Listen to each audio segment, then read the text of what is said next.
ہم بسا اوقات باتیں کرتے ہیں، کچھ نہ کچھ الفاظ ادھر ادھر ہمارے ہو جاتے ہیں، ان میں تو مسئلہ نہیں ہے،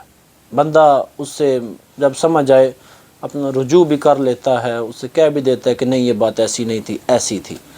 تو اس میں تو اتنا کوئی خاص مسئلہ نہیں بنتا۔ مسئلہ وہاں پر بنتا ہے جب ہم آپس میں گفتگو کر رہے ہیں، گفتگو کرتے کرتے بسا اوقات بعضوں کی عادت بن جاتی ہے،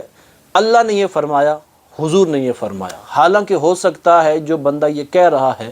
اس نے قرآن پڑھا ہی نہ ہو، کہیں سے سنا بھی نہ ہو، حدیث کی کتابیں اس نے کھولی ہی نہ ہو، کسی عالم سے یہ وہ حدیث سنی بھی نہ ہو، اس کے باوجود اللہ فرماتا ہے حضور نے یہ فرمایا۔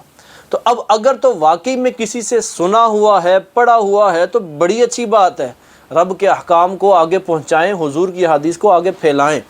لیکن اگر نہیں پتہ تو اپنا یہ تقیہ کلام بنا لینا اور ہر جگہ پر اپنے پوائنٹ بنانے کے لیے یہ الفاظ کہہ دینا کہ رب نے یہ فرمایا ہوا ہے قرآن کے اندر یا حضور نے یہ فرمایا ہے، یہ بات ہرگز جائز نہیں، سخت حرام ہے۔ اور باقاعدہ حدیث مبارکہ کے اندر آتا ہے، حضور علیہ السلام ارشاد فرماتے ہیں من کذب علی متعمدا فلیتبوأ مقعدہ من النار، وہ بندہ جو میری ذات کے اوپر جان بوجھ کر جھوٹ باندھتا ہے، جان بوجھ کے میرے اوپر وہ باتیں کہتا ہے جو میں نے کی نہیں ہے، جو میں نے کہا ہی نہیں ہے،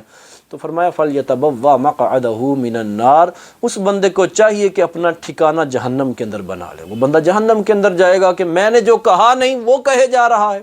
لہٰذا جب بھی کوئی بات دین اسلام کے متعلق کہہ رہی ہوں تو یہ خاص طور پر غور کر لینا چاہیے کہ جو بات میں منہ سے نکالنے لگا ہوں کیا یہ واقعی رب تبارک و تعالیٰ نے فرمائی، کیا یہ واقعی حضور کا قول ہے؟ اگر ہے تو پھیلا دیں، نہیں ہے تو اپنی زبان کو ہم خاموش رکھیں۔